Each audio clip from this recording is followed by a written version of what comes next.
Hello, Abnormals, and welcome to the Ministry of Abnormality.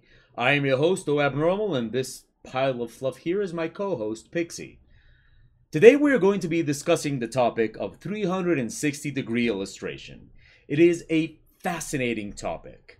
Now, this is my first tutorial that I've recorded with this intention of posting on YouTube, so it's going to be a little bumpy, and, I'm still not entirely used to it. So I do apologize for any lack of quality.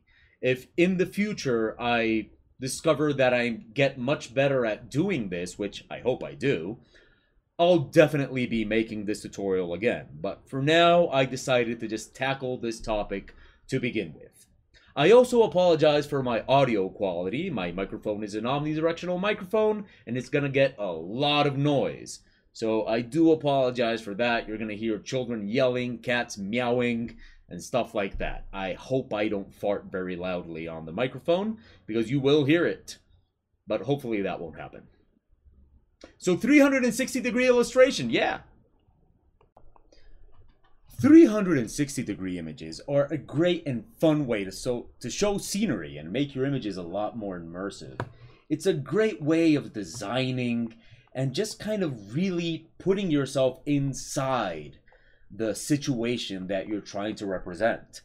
I can see a lot of usefulness for this in concept design, especially if you're making a 3D game, or if you're designing stuff for VR, I see a lot of use for it. Also, it's a great way to challenge the way we think about images and the way we think three-dimensionally. It's a great mental exercise. Another cool thing is that if you have a VR headset, you can view these images in VR, and I've been told they're quite amazing. Unfortunately, I don't have a VR headset, so I've been told. I understand that it's really, really cool, but I haven't been able to look at them myself. So, yeah. In any case, 360-degree scenery takes a little bit more work to make than regular scenery, naturally, but it is a great exercise, and it is, well, in my opinion, a lot more fun. Now, there are several ways to make 360-degree images, and, well, first of all, there are 360-degree photographs. I'm not going to be showing any here because, of course, those photographs on the internet have licensing, and, well, I don't want to use anything without permission. But 360-degree photographs are taken either using an app to make a panoramic image, or a special kind of lens, or a special kind of camera. But we're not making 360-degree photographs, we're making 360-degree drawings and paintings. Now, how is it done? Well, the first concept we need to understand is this, the equirectangular image. This is an equirectangular image. If the 360-degree image was a sphere, like we're inside a sphere looking at it, the equirectangular image is what would happen if we were to lay the sphere out flat. Now, you might notice that it's stretched and some things in certain parts, and that's because that's what would happen if you were to stretch out a sphere to become flat, right? The equirectangular image is going to be our final result. It's going to be what we have at the end. And after editing a little bit with the file info and all that kind of stuff, we're going to have an image that we can export and see in 360 degrees. If you Google image search, equirectangular image, you're going to find tons of examples, and it's a lot of fun. And, you can use some Google apps to put in your Chrome and stuff like that to view these 360-degree images. And, it's very, very entertaining. Now, we're going to do something different because we're going to be drawing and painting 360-degree images. And for this, we are going to use two different methods. Method 1 is the horizontal cross, and method 2 is the spherical panorama. So, without anything else, let's go into method 1, the horizontal cross.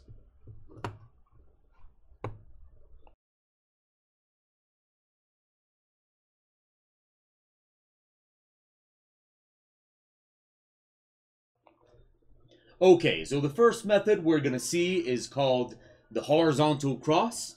And for this method, what we are going to need is Photoshop. I am working in Photoshop CS6, but I'm pretty sure it's going to work in any other method that you want. And we're going to need a plugin called Flexify 2. Now, I got it right here. You can check it out. Flexify 2 is a plugin made by Flaming Pear Software. You can see up here, Flaming Pear Software. And their plugin, you just download it. It's got a free trial. You can also pay for it if you want to help them out. And Flexify 2 is what's going to help us convert an equirectangular image, the horizontal cross, and then back. So that's what we're going to need for this method. So once you got your Photoshop up and running and you have your plugin installed, what we're going to need is an equirectangular grid image. Now it's pretty simple. All you got to do is Google that name and you'll come up with images like this one. So what is this image? Well, it's basically a grid of an equirectangular image. That's pretty much what it is. It'll become a lot more obvious in a second, but for now, you got this image, and we're going to open our plugin. So we go to Filter, Flaming Pear, Flexify 2. And it's going to open the plugin window. I'm going to bring it in from my other screen. Here we go. And as you can see, here, we're going to go from equirectangular, output, horizontal cross. You can already see here what is going to happen. It's going to grab this image. And, I mean, it's a little bit heavy on the system, but it's all right. It should just take a couple of seconds. And what it's going to do is it's going to convert our equirectangular image to a horizontal cross. And here you can see the result. Now, let's check out what it was that happened here, okay? So, when we are looking at a 360-degree image, we're basically looking as if we were... Okay, so this is me. I'm angry. So we're basically looking as if we were inside a sphere. Right? Like we're inside a sphere looking at the world. That is a 360-degree image. Well, what the horizontal cross does is that it does pretty much the same thing, except it looks at the world as if we were inside a cube. As if we were looking at a cube. This is what the 360-degree image is going to be. Now, if you look at the horizontal cross, what it did was kind of unfold the equirectangular image and show it to us this way, as if we had unfolded the cube. This would be our front. These would be our sides. This would be our back. This would be our top. And this would be our floor. Or bottom. Whatever you want to call it. And if you compare it here to the cube, you can see that each one of those corresponds to a side right there. Let's see that applied to an equirectangular image that we've already got made. So, we've got this image, and this is an equirectangular image that I made, but I made it using method 2. Still, I'm going to use it for this example. And I'm going to show you what the horizontal cross of this equirectangular image would be. Now, all we're going to do is we're going to use the plugin again, and here we go. Let's see the results.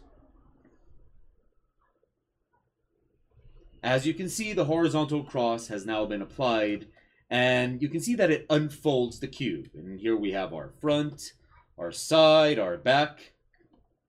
Now, an interesting thing to keep here in mind is that each one of these is going to be a one-point perspective. And what I'm going to do is I'm going to grab what we have here, and I'm going to bring it into this image.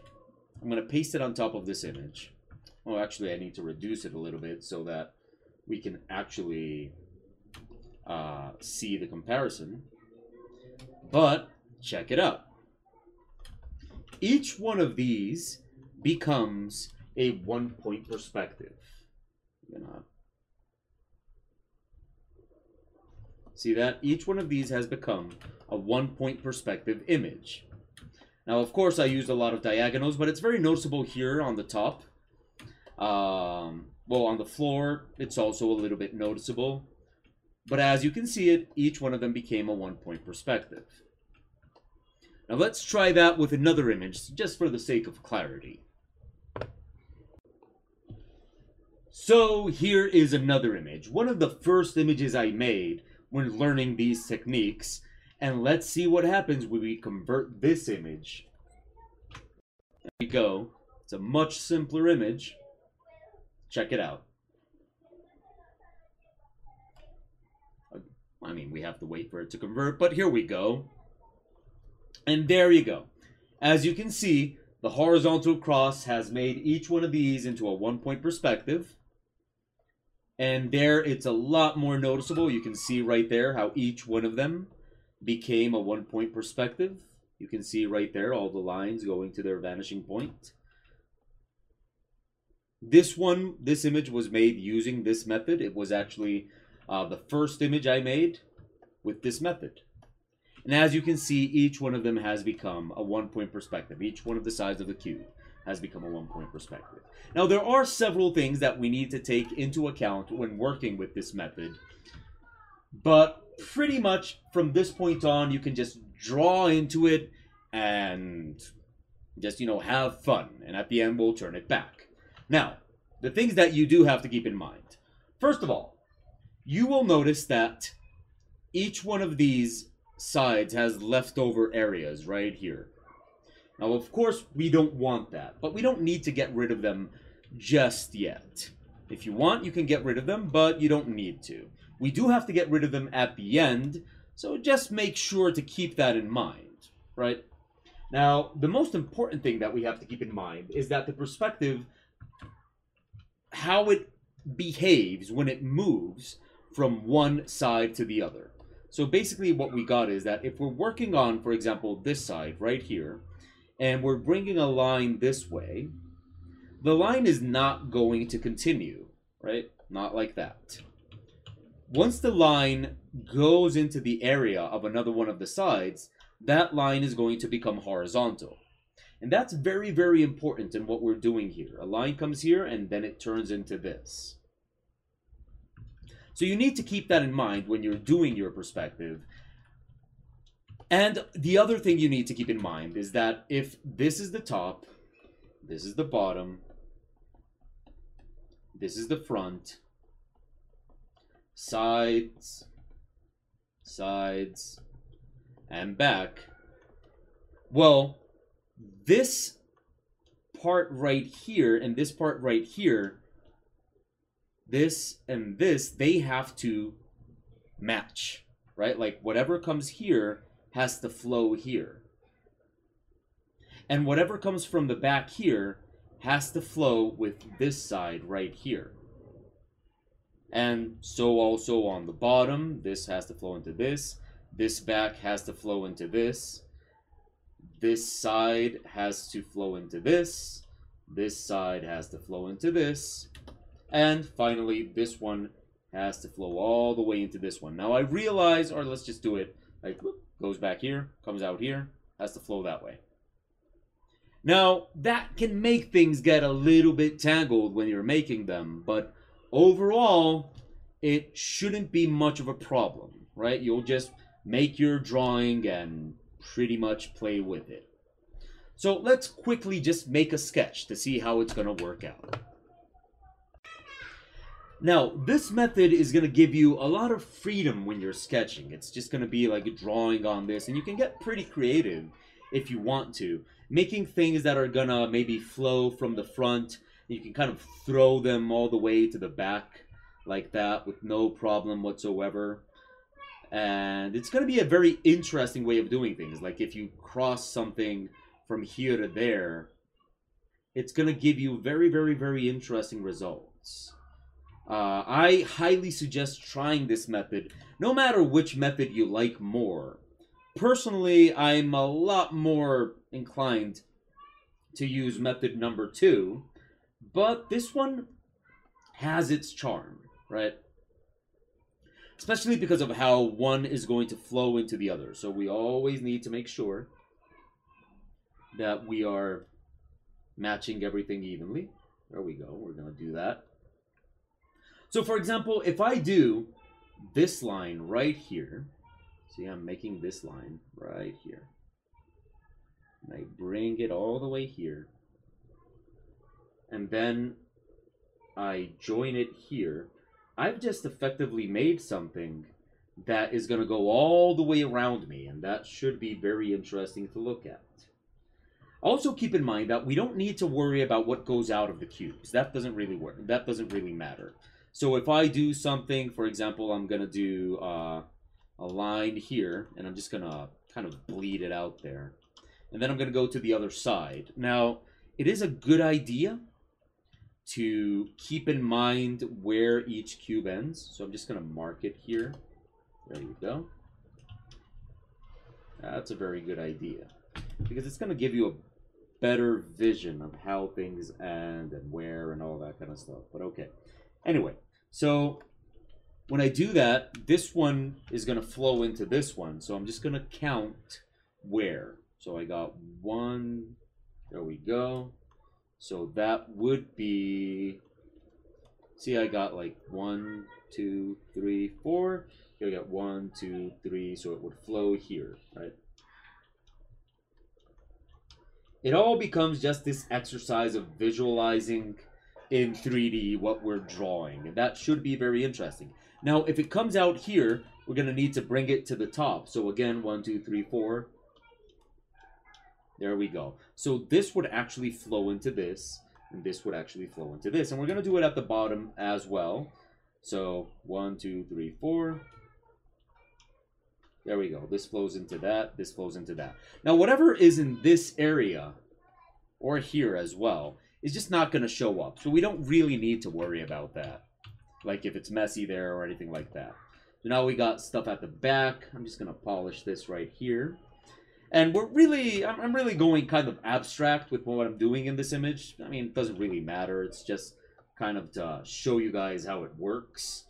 But let's do something that goes, with the perspective. I'm going to do a kind of platform that we're standing on. So here would be that platform that we're standing on in this part of the image. Oh, very, very large. Okay, there we go. See? And then I'd have to take this to the back. So as you can see, it's right here. And that's going to go with the back. So this is going to flow into that. So it's right at the middle, right here and here. And we're just going to flow right into the back right there. And I'm just going to take it out into the horizon. Out into the horizon like that. And here too. Okay. There we go. So that's going to be a floor for us. Let's see, what else can we do with the perspective? Let's bring a few lines towards me. Why not? So this line comes towards me. Right there. This is just a complete line right there. And as soon as it comes into this cube, we need to know that it changes the perspective. Now it's going by my side. And so that would take it to the back. And at the back, we're going to be here, but again, it's going to go into the perspective.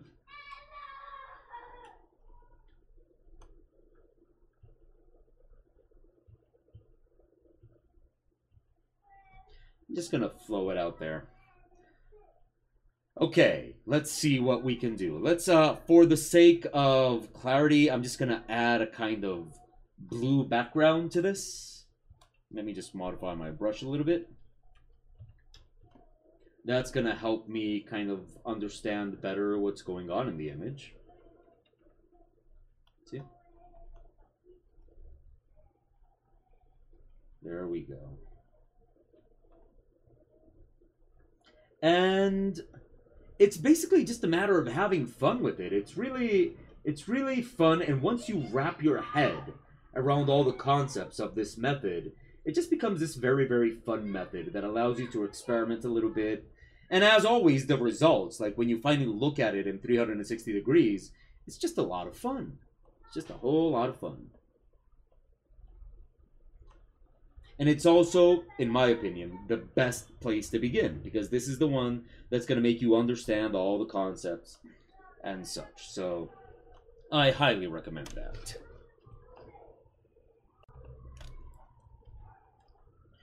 Now, just for fun, I'm also going to, let me just grab a little bit of gray here.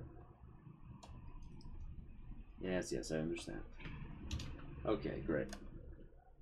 Damn it. Okay. There we go. What? Where is that? Oh, of course, of course, of course. Stupid me. Okay, I'm going to put it underneath the blue. There we go. And what I'm going to do is I'm also going to add like a second layer of gray, a very light gray, so that we can have some stuff in the background, basically to give us a nice sensation of depth, right? There we go.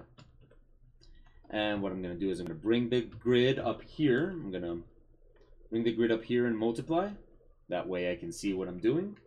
And I'm just going to duplicate this here. Value becomes very important in this work. And using value as a method to kind of give the sensation of depth becomes very useful. So in this case, what I'm going to do is I'm going to make sure that these lines are a bit lighter than the other lines that I'm doing, so that they look more like they're in the background. Right? Okay.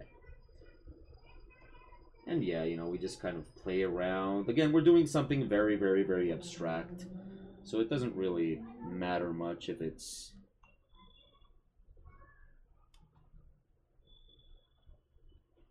Although this spiral should look like it's going away in the distance if I kind of play around with the values a little bit.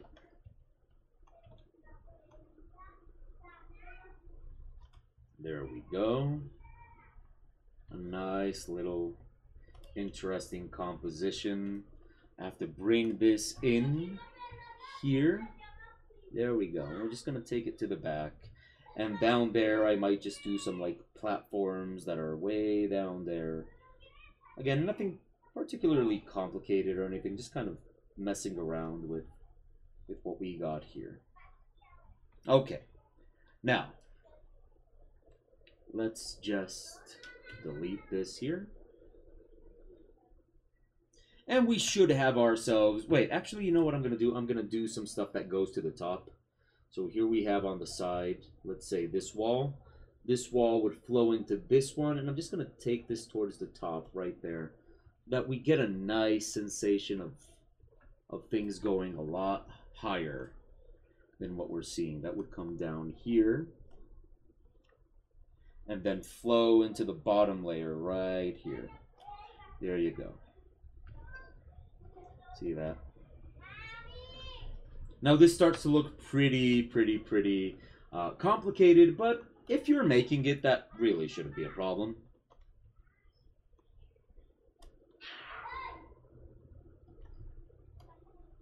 There we go. And that should flow into this one nicely. There we go. Now at the end, we should end up with an image that looks like this, right? A very weird, tangled up image. But if we take our horizontal cross here and we make a selection of it, I'm just going to make a selection of it with the magic wand, right? Okay, here we go. A selection of it with the magic wand. And I'm going to crop that image. Oh, but for some reason... Oh, yes, of course, I have to invert that selection. So, I'm going to select the horizontal cross, invert that selection, and crop. Basically, what I'm going to do is I'm going to cut so that it's only what I have in the horizontal cross. See? And then I'm prepared for my final step. And my final step is that I'm going to reconvert this to an equirectangular image. So I'm going to go again to my filter, and we'll do that. So the filter is only going to work on the layer that you're on. So it's a good idea to like merge all the layers. Great, there we go. And now what I'm going to do is, wait a minute. Yep, okay, I'm just reviewing everything. So I'm going to take this layer, go to filter, flaming pair, flexify 2. And this time what we're going to do is we're going to invert what we had. So we're going to take it from the horizontal cross. Let me just select the horizontal cross. Here it is. Now, sometimes this can take a little bit of time. and we're going to convert it to an equirectangular image. Ah, okay, equirectangular. See? And there it shows how it's going to convert it. And okay.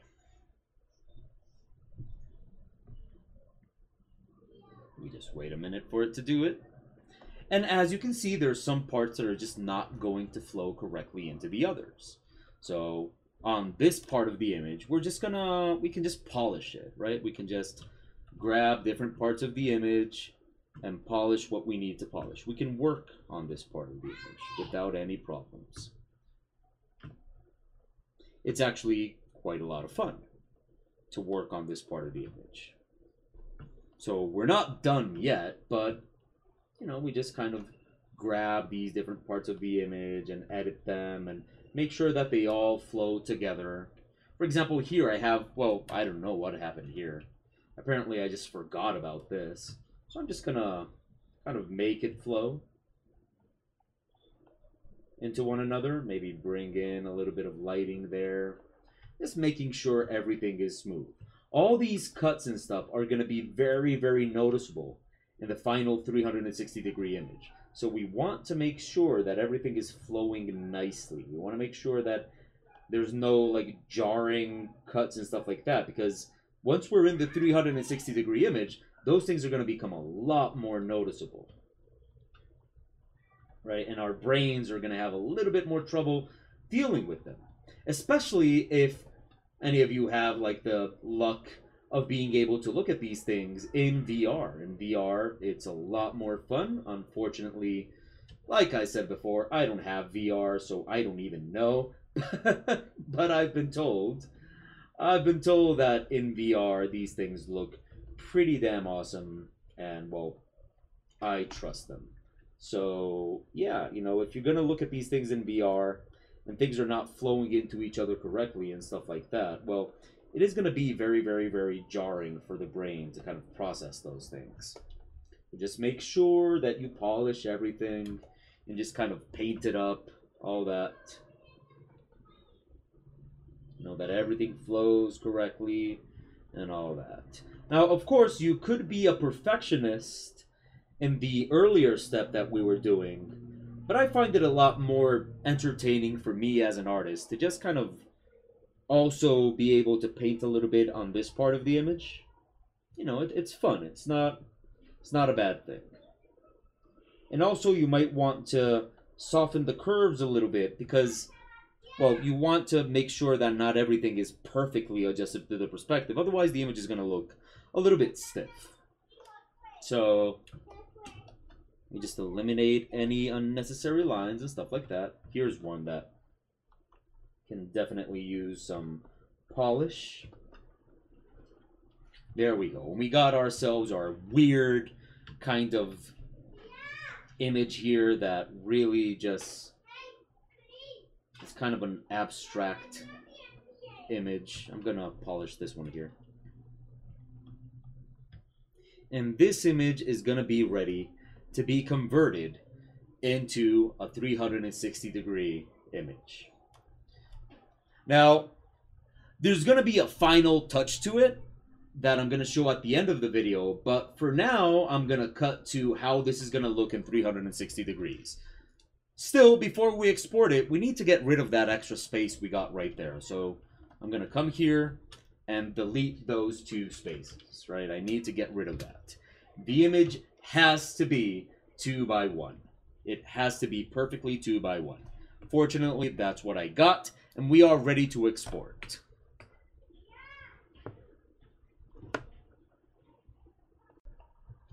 Now, later on, I'm going to explain how to export the image in order to see it in something like, you know, Facebook or ArtStation or something like that. But for now, what I'm going to use is I'm going to use a Chrome extension to view the image. And I'm going to use this one right here called Pano Viewer, right? So let's use that. I'm going to use that. So I'm going to open it right here, and I'm going to click or drag and drop. So I'm just going to grab the image that I made, and I'm going to drag and drop it there. And then we can see it immediately, right? I can zoom out with the mouse. And as you can see down here, you can see the parts where I wasn't very polished, like here. I mean, check it out. You can see this right here where I didn't polish that. It becomes very, very noticeable. But as you can see, it becomes a nice, easy way to check out your image that you made. And you can see the different things that kind of go up and over you and all that. You can also zoom in. As you zoom in, of course, there's going to be a lot less deformation to what you did. But anyway, that is method... Oh, okay, wow. We can also full screen. Now, that is method 1. Method 2, admittedly, is going to be a lot more fun and a lot more interesting. But I do think, again, that method 1 is essential and that everybody should try it because method 1 is going to allow you to grasp the basic concepts of a 360-degree image. But now, let's move on to method 2.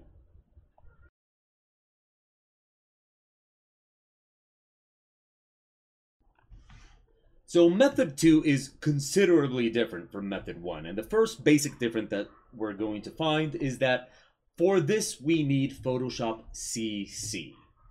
Now, your version of Photoshop CC must be 2015 and onwards. Otherwise, it might not work. I've also been told that it would work with Photoshop CS6 Extended, but I can't actually say that for sure. So, you know, take that as you will. Now, it starts very similar to method number 1 in that we need to start with an equirectangular grid. So I'm going to bring that grid into Photoshop. There we go. And we just need to make sure that the grid is actually 2 by 1 as we did before. And here is where the magic happens. We're going to go up to our 3D menu. And we're going to go to New Mesh from Layer, Mesh Preset, Spherical Panorama. And check out what it's going to do. It pretty much turns our image into a sphere. It wraps what we had on a sphere. I mean, that's really what it did. It took the image and it wrapped it around the sphere. And now it's letting me move the sphere. If you look up here to the sphere that we have on the left side, I'm moving the sphere. Right? There's the top. There's the bottom. Here's our front or our back, however you want to look at it. And I'm moving the camera with V. Now, normally in Photoshop, V is something we use to move the image. But in this case, V moves the camera. Now, the cool thing about this is that I can just draw right here. You know, I just grab my brush and I can draw. Now, yes, you will notice that the brush has a regrettable quality indeed. But we'll go into that in just a second. For now, just check out how I can actually draw right in here and then move the camera onto whatever I want. Now, do keep in mind that this method might be a little heavy for your computer. Now, it shouldn't be too bad. And if your computer can, you know, handle Photoshop nicely, you shouldn't be in too much trouble. But if your computer was already struggling with Photoshop to begin with, you might have a little bit of a problem there. I'll show you all about handling the cameras and the brushes and all that in a minute. But for now, check it out. It's a really, really awesome way to work. It's just drawing directly on a 360-degree image. It's really, really fun. And when I first learned this method, it just blew me away that you could actually do this in Photoshop. See that? Okay, but let's check out how this works with an illustration. Let's see how this is going to work, and we'll see all the comings and goings of it. Now, this is the 360-degree image that I made in this method. Now, I already showed it to you in method 1, but actually I did it with this method. This is the image that I made. Now, I'm going to tell Photoshop, again, to convert it to a spherical panorama. And as you can see, it's a lot of fun. We already, okay, that happens sometimes. We just gotta Switch over there. And as you can see, it's a lot of fun. I'm already in the 360-degree projection, and I can draw right here. I can draw directly onto this, no problem at all. But this method is going to require for us to fiddle a little bit more with Photoshop than we did before. Now, the first thing we need to learn is right here we got our layers, and layers are all good. When we're moving around the layers and all that, we move them with the V key, as I said before. But you'll notice that the brush is kind of weird, right? The brush kind of has a weird quality to it. And that's because Photoshop is actually treating the brush as if it were in the 360-degree image at once. So as you can see, the brush is noticeably thinner towards the middle than it is towards the outer edges. And that's because Photoshop is assuming that we are drawing directly on the 3D surface of the sphere. So that is actually a pretty nice way to sketch. You can sketch directly on here. You can just kind of use the loose brush. And it's actually going to help a lot, you know, with your rough sketches and stuff like that. But once you want to work on your final image, well, you're definitely going to want a nice polished brush. Now, there is a bunch of stuff you can do. One of the things you can do is that you can go to your 3D menu again and go to Paint System right here. Now, you have it in texture. If you do projection, it's going to make your brush be the same thickness. But as you can see, it still pixelates the brush quite a bit. And I'm not very happy about that. I don't like that. Now, in the end, it's not actually going to be that pixelated, which is fascinating. It's just doing this for this preview. But while I'm drawing, I definitely don't want to see it pixelated. But Photoshop also has this other thing. I can create a new layer and work on that layer. Now, this new layer is not going to be a part of the 3D projection. As you can see, if I press V while on this layer, I can just move this layer around. But then, if I merge down, it becomes a part of the 3D projection now. So what I like to do is I like to just work on these layers and then merge down and move over to where I need to work next. But when I'm sketching, I like to work directly on this layer with a nice unpolished brush, which actually makes for some very good rough sketches. So that's what you do with the brush. You can either use the texture projection, you can either use Photoshop's projection brush, or you can just create a new layer. Now, do keep the following in mind. When I'm on the 3D layer, and I press V and I move around the image in the 3D projection of the sphere. Now, if I have a new layer, and I make, you know, whatever image there, and I press V to move it around, I just move it around. Now, like I said before, if I merge down, the image becomes a part of the 3D layer. But you have to merge down. If I select both layers and then merge, it's not going to merge down. It's going to make the 3D layer into a 2D layer, and I don't want that. So what you have to do is make sure that you have only selected the layer that you were working on and just press Ctrl E, or you can go to Layer, Merge Down. That way it's going to keep the 3D aspect of the other layer. So that is in terms of handling the brush. Now, the other thing we need to pay attention to is, well, we can go back to our equirectangular projection. And here's how we're going to do it. So, we need to go to our 3D menu. If you don't have this 3D menu here, you can open it from Window 3D. You're going to have it right here. Now, see in this window, we have several different things we can stand on. Now, a lot of these are for when you're working 3D in Photoshop, but that's not technically what we're doing. So the ones we care about are Current View, Spherical Panorama, and a child to that one, which is Spherical Panorama Material. Let's go into Current View first.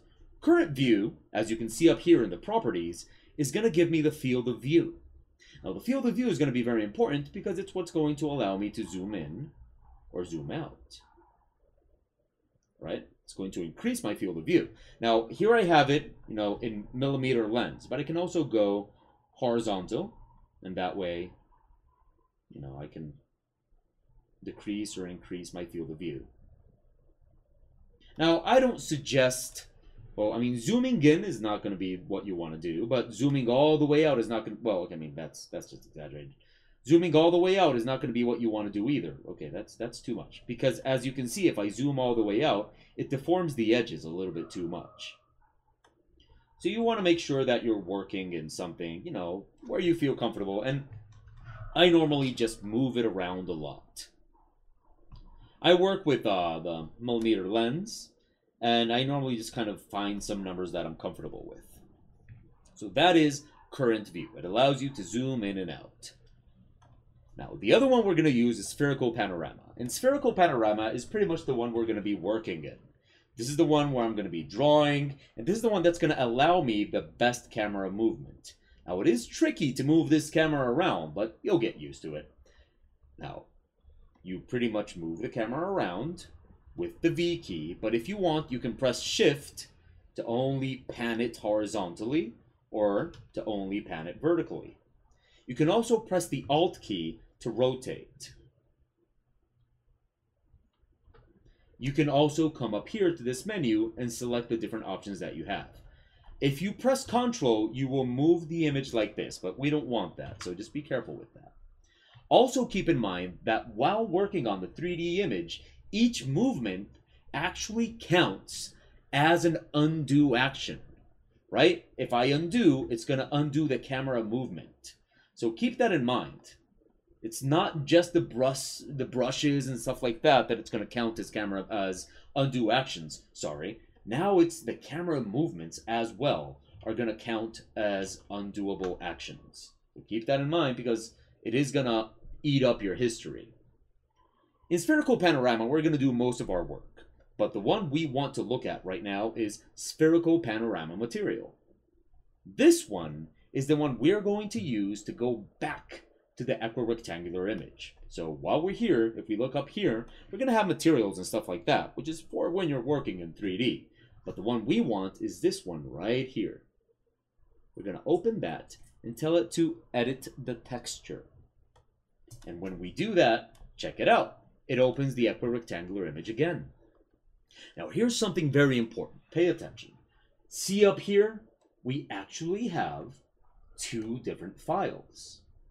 Now, Photoshop treats them as two different files, but this file that I got right here, Photoshop treats it as a temporary file. It's a temp file. Now, the interesting thing is that if I draw here and then go to my 360-degree image, it's going to update it, as you can see. And if I go back to the other one and undo, Photoshop is going to update the image. See that? Pretty cool. That means that I can actually work here and move over to the 360-degree image and have it update. There are several things to keep in mind though. For a lot of things, it's going to be a lot more comfortable to work here than in the other image. And for a lot of things, it's going to be a lot more comfortable to work here. Sometimes Photoshop is going to mess up and is not going to update the image here.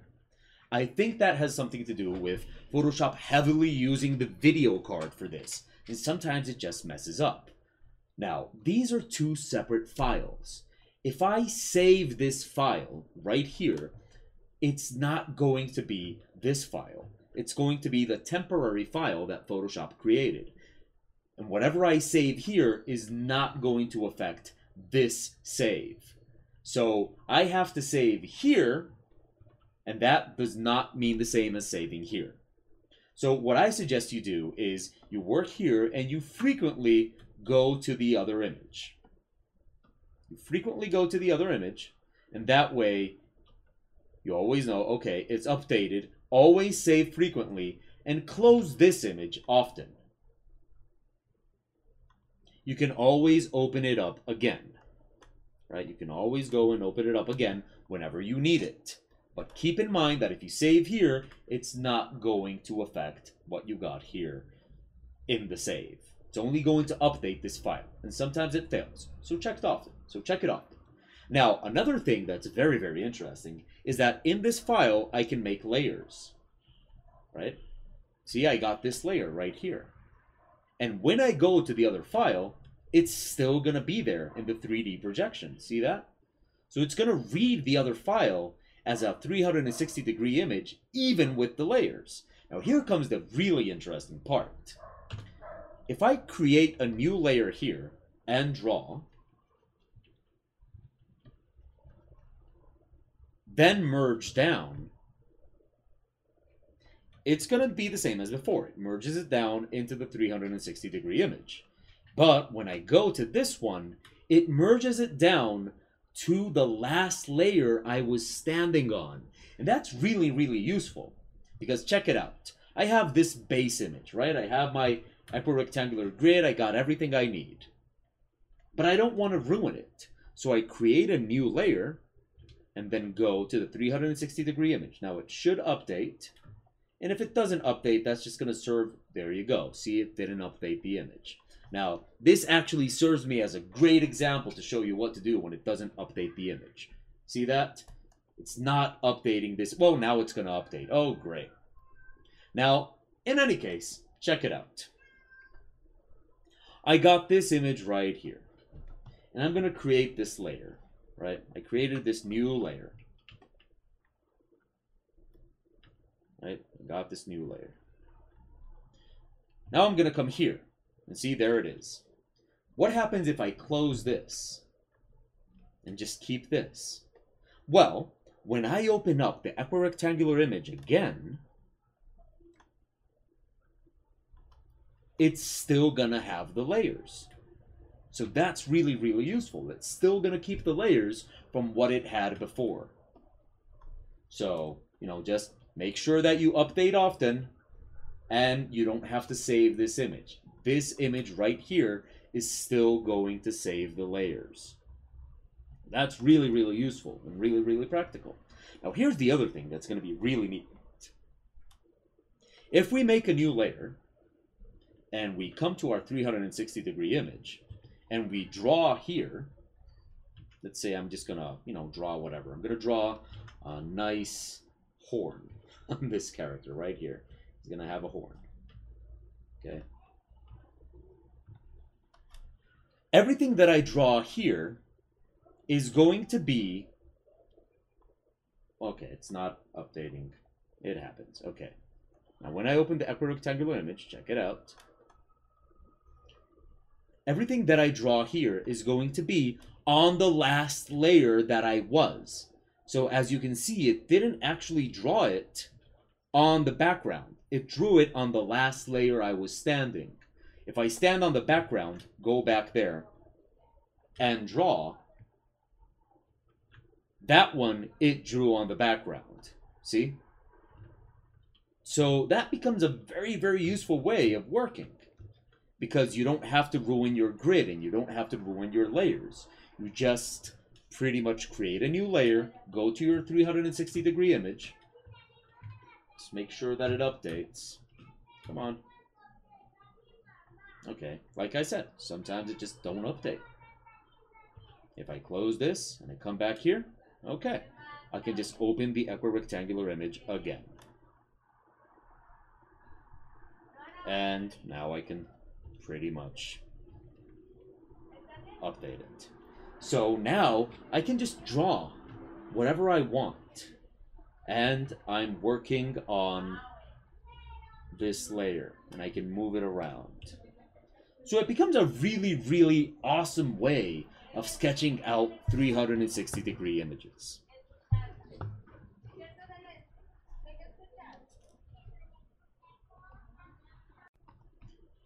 Now, using all this, it becomes a really, really awesome way to just do 360-degree sketches. The first thing I do is just set it up. Set up what kind of field of view I want to use. In this case, I'm just going to go with, I don't know, 9 to be nice and far away. I'm going to go to my equirectangular image. Right there. Set up a new layer. put this background on top of that.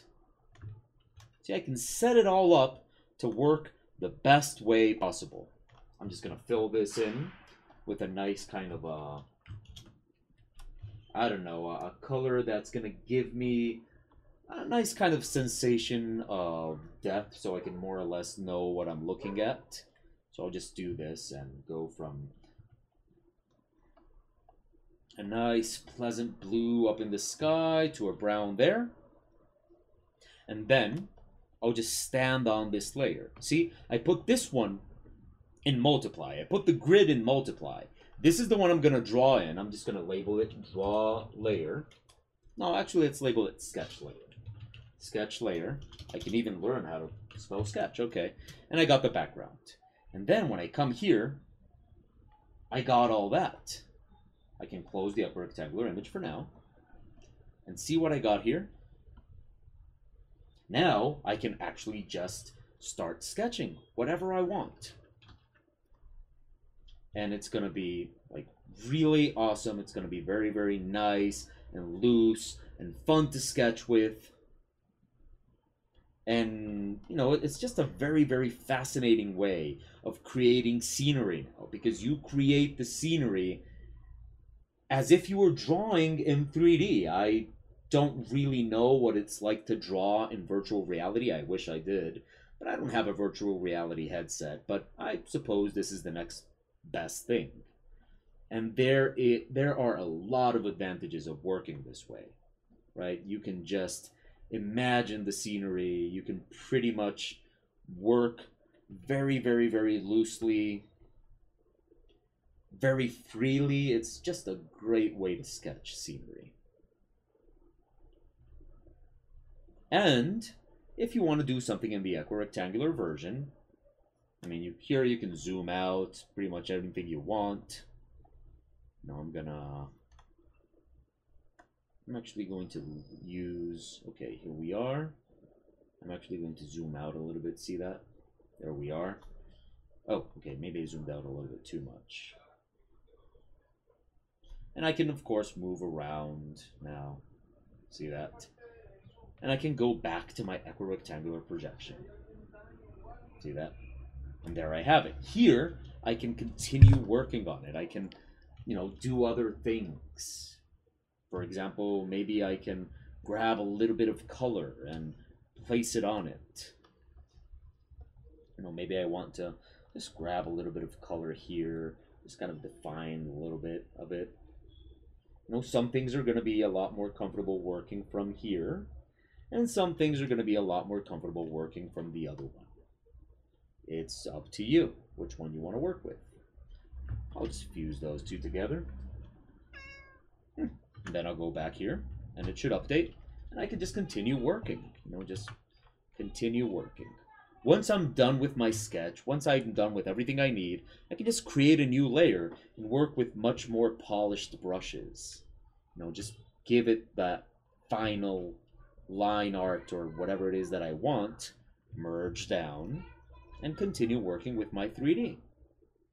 And once we're done, we just go, of course we have to save, but once we're done, we go to our equirectangular image, we get rid of the grid, and we are ready to export. Now here I am with my final image, once again the image I was showing before, which is an image that I created through this method. I'm here in the equirectangular projection, and this final export tutorial applies to both the images that we made in method 1 and the images that we're making in method 2. Now, what do we have to do to export this image? Now, one thing we can do is just export it as a JPEG. Of course, when we're going to export it as a JPEG, we have to save for web. That means you press Ctrl, Shift, Alt, S, and it's going to save it as web. And here you can make sure that the dimensions are still 2 by 1. Once you've saved it as a JPEG, you can take it to, you can take it to a plugin, like for example, this plugin that I have installed in my Google Chrome, PanoView. There's several of them. You just drag and drop the image there, and you can pretty much check it out that way. A lot of fun. You can use the mouse to move around. And you can scroll with the mouse wheel to kind of zoom in and out. See that? Very, very useful. Of course, that's a plugin in your browser. What happens if you want to export this to something else, like Facebook or maybe ArtStation? Well, what you need to do is you need to modify a little bit of information in the file info to make sure that those systems actually recognize it as a 360-degree image. So here's what you gotta do. You're gonna come here to File, and then File Info. In there, you're gonna go to Raw Data. In Raw Data, you're gonna go to Template and tell it to Import. It's gonna ask you what you want to import, and you're gonna import this document, Equirectangular Template, XMP. It's going to ask you if you want to clear the existing properties and replace with template properties, and you're going to say OK. Then you go OK, and your file is ready to save. Now, of course, we've modified the file information, but Photoshop doesn't just save it like that. First of all, we have to save for web. So like I said before, Ctrl-Shift-Alt-S is saving for web. Now here, what we want to do is, like I said before, we're going to make sure that it is 2x1, right? And we're going to come here to where it says metadata. And we're going to make sure that all is selected. Normally, it's going to be either none or copyright. So just make sure it's all. And that's going to save that info within your file. And you're going to save that JPEG. That way, when you upload it to Facebook or ArtStation, Facebook and ArtStation will automatically detect that you're uploading a 360-degree image. And that's pretty much it. That's how you make a 360-degree image. It is a lot of fun. And, well, of course you have to experiment a lot. You have to try out different things. You have to see what you can do with it.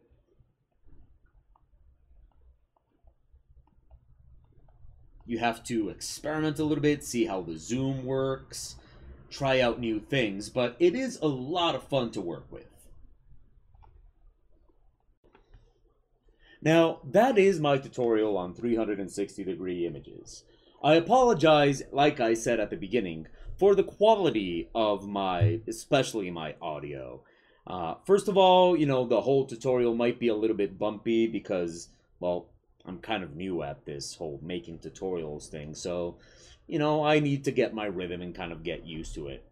And also, well, the microphone I'm using, sorry for the noise, this microphone, it's actually quite good, but it's an omnidirectional microphone, so it catches every sound in the world. So throughout the tutorial, like I said at the beginning, you probably heard my cats, which I hope you don't mind, but you also heard children playing outside and maybe a dog or maybe somebody yelling. I apologize for that. Maybe in the future I'll be able to buy a better microphone for this.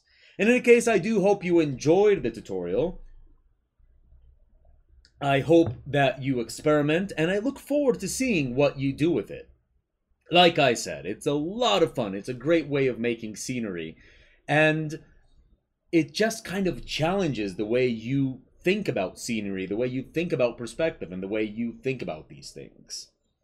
As always, if you have any questions, if you have any comments, be sure to leave them in the comments section for the video. And if you like this video, be sure to like and subscribe. If you want to help me out and maybe leave me a little tip, I do have a Patreon. As you can see, there's a link right there. Yes, Pixie, there's a link. There's a link right there. And there's also going to be a link in the description for my Patreon. If you want to support, if you want to help me continue doing what I do. I'll also be... What was on your back? Okay.